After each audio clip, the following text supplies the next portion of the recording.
Hello students, good morning.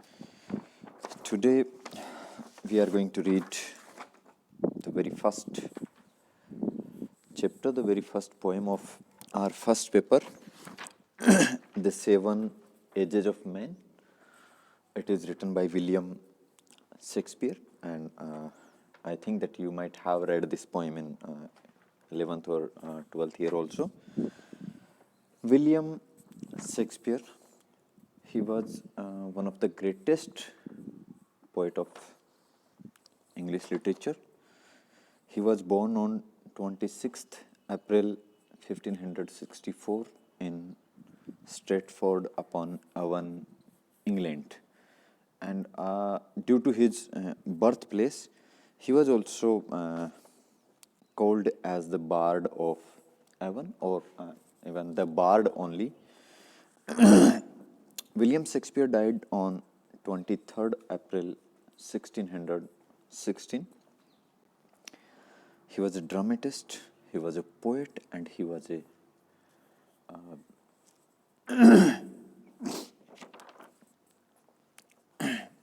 writer of verses also. He has written tragedies, comedies, and tragicomedies. Nearly, though there was some dispute of numbers or critical differences are there, but approximately he has written 39 plays in total, including tragedies, comedies, and tragicomedies, all of them.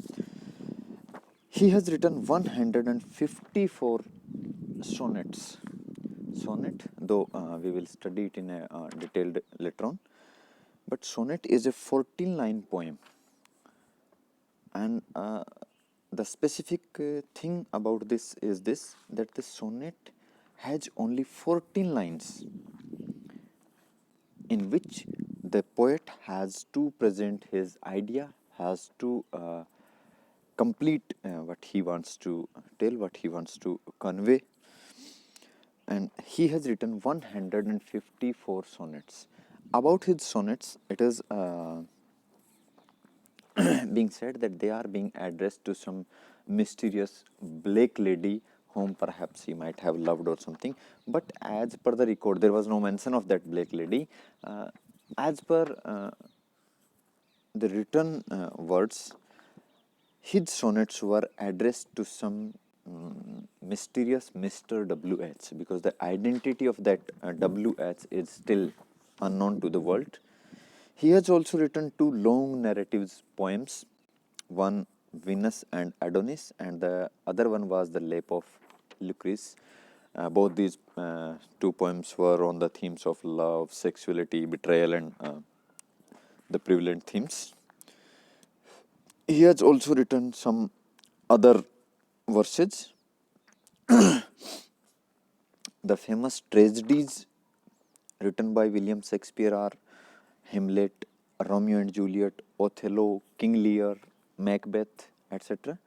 And the comedies penned by him are The Merchant of Venice, As You Like It, The Tempest, A Midsummer Night's Dream. Now, let's talk a little bit about tragedies and comedies or drama in general.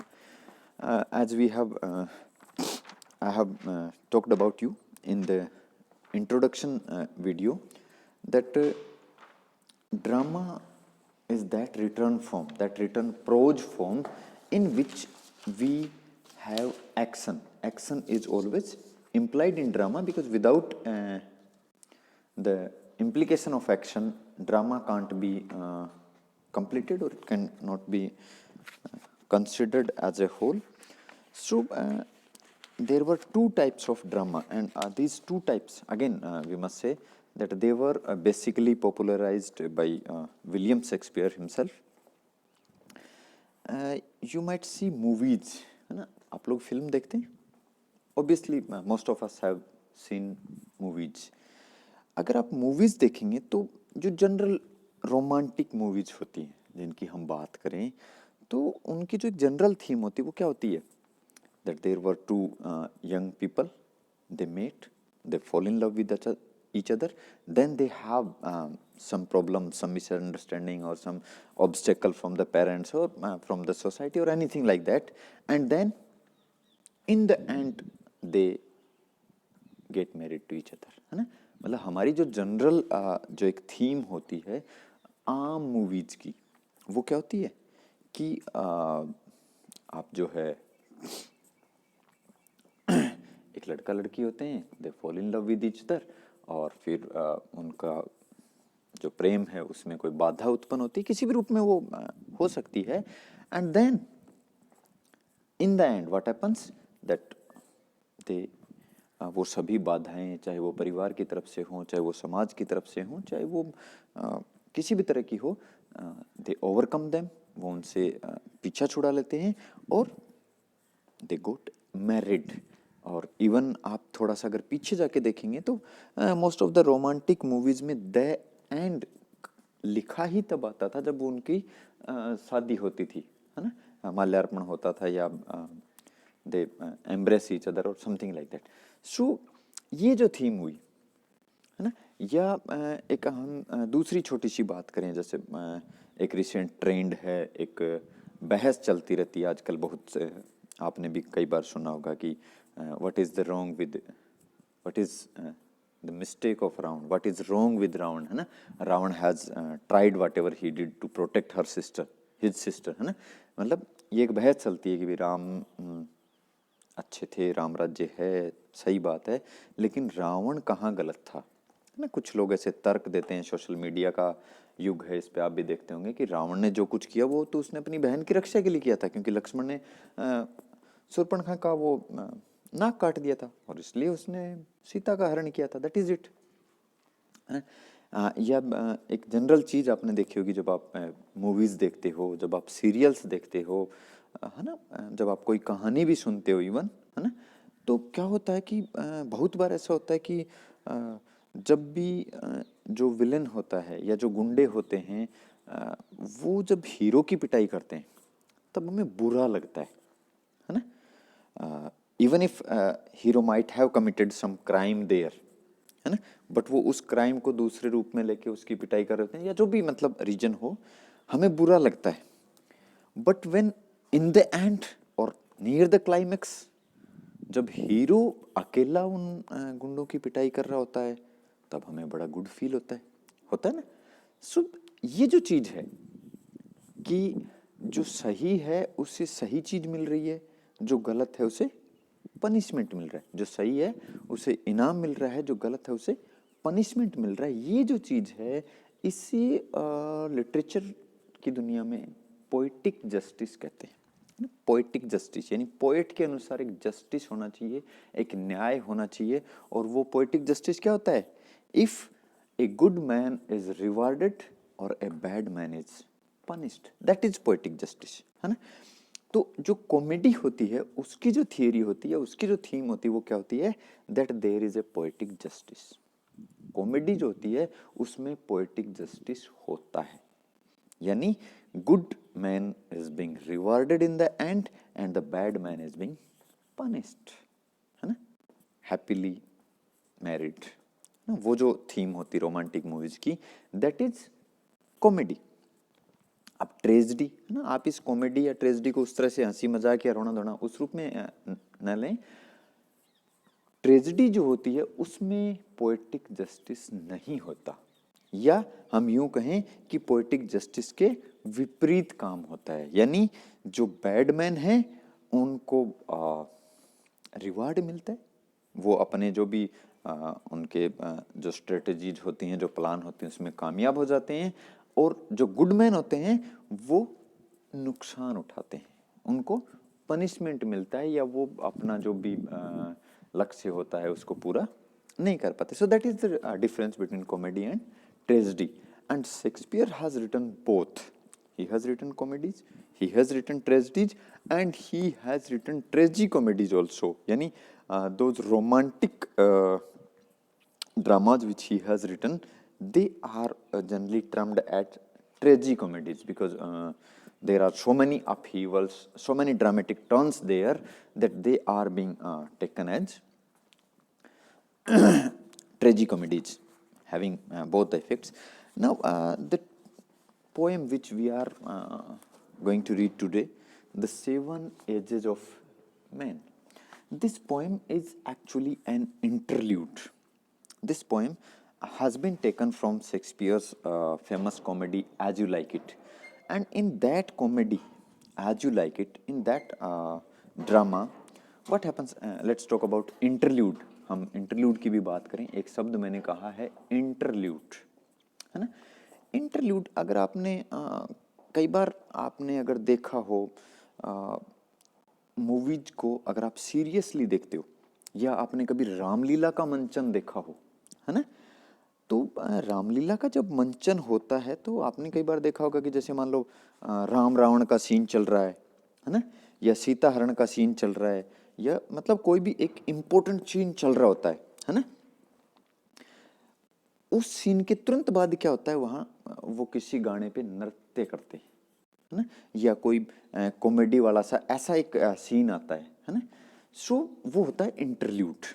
Movies में भी यही होता है. Movies में Johnny liver, Kader Khan, ये लोगों का क्या काम होता है, if you have seen them seriously, कि मूवी कई बार ऐसी जगह चल रही होती है और अचानक से बीच में उनका वो जो सीन आता है, और अगर हम उसको मूवी की जो मेन थीम है, मूवी की जो मेन स्टोरी लाइन जो चल रही है, अगर हम उससे जोड़ के देखें, then we find that there is no relation between that comic scene, between what they are doing, what they are saying or doing and what the main theme was going on, है ना. कई बार आप देखते हो कि movie में बहुत ही serious scene चल रहा होता है ना, हमारे देश पे आतंकी हमला होने वाला है, ये वो, और ऐसे अचानक से बीच में गाना आ जाता है ना, किसी बार में कहीं ऐसी जगह पे गाना आ रहा होता है. हालांकि ये होता है कि वो उसमें लेटर ऑन जब गाना खत्म होने वाला होता है तब वो वहीं उस बार में से निकल के कोई आदमी आता है और वो जो उसको रिलेट कर लेते हैं वो, है ना. लेकिन वो वहां होता क्यों है? Do know why it happens to be there? ये जो इंटरल्यूड होता है ये क्यों होता है? ये इसलिए होता है कि जब भी हम ड्रामा देखते हैं, या in the current sense we can say, जब भी हम मूवी देख रहे होते हैं, तो आपने भी ये महसूस किया होगा कि जब हम उस फिल्म को देख रहे होते हैं, उस मूवी को देख रहे होते हैं, तो हमारे जो इमोशंस होते हैं ना, वो हाइटन्ड लेवल पे होते हैं. हम अपने आप को उस सीन के साथ, उस पिक्चर के साथ, उस मूवी के साथ, उस हीरो के साथ या उस घटनाक्रम के साथ इतना ज़्यादा इन्वॉल्व कर लेते हैं कि हमारे जो इमोशंस हैं वो बहुत ही हाइटन्ड फॉर्म में होते हैं ना. अब आप सोचिए कि अगर आप पूरे 3 घंटे इतने मतलब उस हाइटन्ड फॉर्म के रूप में देखेंगे तो क्या होगा? हो सकता है थोड़े दिनों में हम सब बीपी के मरीज बढ़ने लग जाएं, है ना. हो सकता है हम चिड़चिड़े हो जाएं, हो सकता है हमें गुस्सा आने लग जाए, हो सकता है हम हमेशा के लिए दुखी रहने लग जाएं, अवसाद में चले जाएं, जैसी मूवी या जैसा वो हम देख रहे होते हैं जॉनर उसके हिसाब से, है ना. लेकिन then we have this interlude. वहाँ हमें इस इंटरल्यूड की जरूरत होती है क्योंकि वो हमें एक कॉमिक रिलीफ प्रदान करता है. वो हमें वो जो एक्शन चल रहा था, वो जो सीन चल रहा था, वो जो इमोशनल एक लेवल अपग्रेड था, उससे हमें आराम देता है.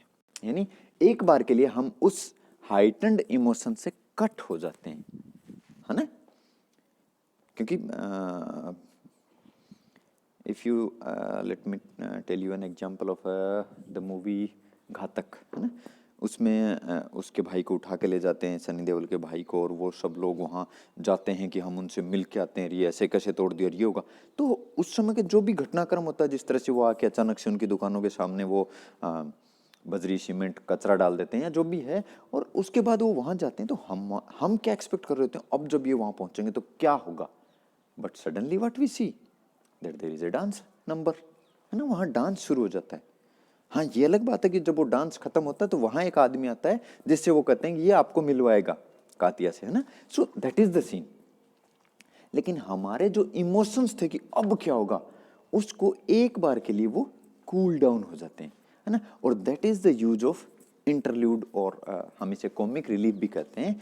तो ये जो चीज़ होती है ये ड्रामा में. और दूसरा हम कह सकते हैं कि एक प्रैक्टिकल यूज है, और वो प्रैक्टिकल यूज क्या है कि जो कलाकार होते हैं वो उनको टाइम मिल जाता है कि वो अपने ड्रेस चेंज कर सकें, और जो नया रोल है, जो भी नेक्स्ट सीन है, उसके लिए अपने आप को प्रिपेयर कर सकें. इसके लिए इंटरल्यूड्स होते हैं, है ना. सो दिस सॉन्ग और this poem which is there in our syllabus. It is again like an interlude, like a comic relief, and this was taken from from the act second scene seventh of As You Like It. As You Like It जो drama है Shakespeare का, उसके act second और scene seventh से लिया गया है, जिसमें ड्यूक सीनियर जो है, अब चूंकि आप लोग नहीं जानते हो, ये अपने सिलेबस की चीज़ है, we will read it later on, but let me tell you in small summary of it so that you can understand it better, that the Duke Senior is banished to the forest by his younger brother, and he was living there along with his daughters and some of his followers, and there he was very feeling very depressed, feeling very low, feeling very sad. And then this person Jakes, he was a character, Jakes the melancholy, he used to sing songs to entertain the king. So he had sung this song just to entertain the king, but with the message that this stage will go. Seven ages of man, seven stages of man means different stages that we all have to pass, or we all have to go through different stages in our life, and that is what is being conveyed through this poem. If we see the very first words of the poem, that all the world is a stage and all the men and women merely players. They have their exits and their entrances, and one man in his time plays many parts, his acts being seven ages. Now this is the opening lines of this poem, and what they say, that all the world is a stage. What is stage? Stage is that podium, stage is that place where the dramatist, the actors, they play different roles. That is the stage. जो मंचन होता है नाटक का, जहाँ नाटक play किया जाता है, जहाँ ड्रामा प्ले किया जाता है, what is that? That is a stage. Because now we have movies, but let's talk that it is being talk about the 1580s. नहीं, ये उस समय की बात है. Then there was no movies, and drama was the only medium through which literature or through which entertainment is being served to the public. So he says that all the world is a stage, just like we see actors coming and performing on the stage and then leaving the stage. In the same manner, this world is a stage, and we enter on the stage, means we are born here, then we perform our role, and then we die. That is our exit. We have all men and women merely players. And what are we? We are just players. As there are players, actors, जैसे वहाँ player होते हैं, role play करते हैं, जैसे वहाँ actors होते हैं स्टेज पे, in the very same manner all the men and women are merely players here on this world, on this earth, on this stage named as world. ये बड़ा स्टेज है, वो छोटा स्टेज होता है जिसपे एक किसी ड्रामा का मंचन होता है, but this is the big stage. This world is a stage, and we all are just actors who are being given specific roles by the God. They have their exits and entrances. We all have our exits and our entrances. As we have the entries and exits in drama, in the same manner we have our entry and exits in life. Life may be, you might have heard our elders saying, है ना, हमारे जो बुजुर्ग होते हैं उनसे आपने सुना होगा कि सब विधाता का खेल होता है ना. जैसे मान लो कभी हमारी कोई डेथ हो जाती है तो हम हमारे जो बुजुर्ग हैं वो हमें सांत्वना देते हैं कि होनी को कौन टाल सकता है, ये तो होनी थी, है ना, कि वो ये काम कभी नहीं करता है लेकिन उसने आज ये काम किया लाइफ में पहली बार, कि भाई उसको मौत बुला रही थी. ऐसे हम कहते रहते हैं. So means what he is trying to say, what the poet is trying to say is this, that our roles are fixed. We are supposed to play a fixed role in our life, and for that role our entrance is fixed, our exit is fixed. क्योंकि अगर आप drama देखते हो, अगर आप movie देखते हो, तो मूवी में होता है ना कई बार जैसे दो हीरो होते हैं, तो एक हीरो, ऐसा नहीं होता कि दोनों हीरो, या अगर सिंगल हीरो भी है तो ऐसा नहीं होता ना कि हीरो मूवी के शुरू में ही होता है। कई बार ऐसा होता है कि आधे घंटे तक मूवी चलती रहती है, बाद में उसमें हीरो की एंट्री होती है ना। सो इन द सेम मैनर हमारी जो एंट्री है स्टेज पे और हमारा जो एग्जिट है कि हम स्टेज को कब छोड़ के जाएंगे, they all are fixed, they are all decided. We are being given specific roles, and according to those roles we are assigned our entries and our exits also. And one man in his time plays many parts. And now he is talking about the age system of our life, that we are born as a kid, as an infant, then we grow as a kid, then we grow as a teenager, then we grow young, then we grow mature, then we grow old, and then we die. So this is the journey of life which we go through. Every man goes through this journey of life. So he says that during this journey of life we play many roles, है ना। अगर हम किसी भी रूप में अगर हम इसे सिंप्लीफाई करके देखें कि जब हम छोटे होते हैं, फिर हम बच्चे होते हैं, स्कूल जाते हैं, फिर हम कॉलेज जाते हैं, फिर हम एक नवयुवक की भूमिका में होते हैं, हम जॉब करते हैं, फिर हम एक एल्डर की भूमिका में होते हैं, फिर हम बुजुर्ग की भूमिका में होते हैं, फिर हम वर्ध की भूमिका में होते हैं। सो these are the different stages, different roles which we undertook during our life journey. His acts being seven. And these acts, these different roles are like seven different ages, seven different life periods. He defines these seven different age periods as seven different roles, seven different kind of treatment which a man adopts and which he performs. So this is it for the day. We will complete this poem in the next video. Thank you.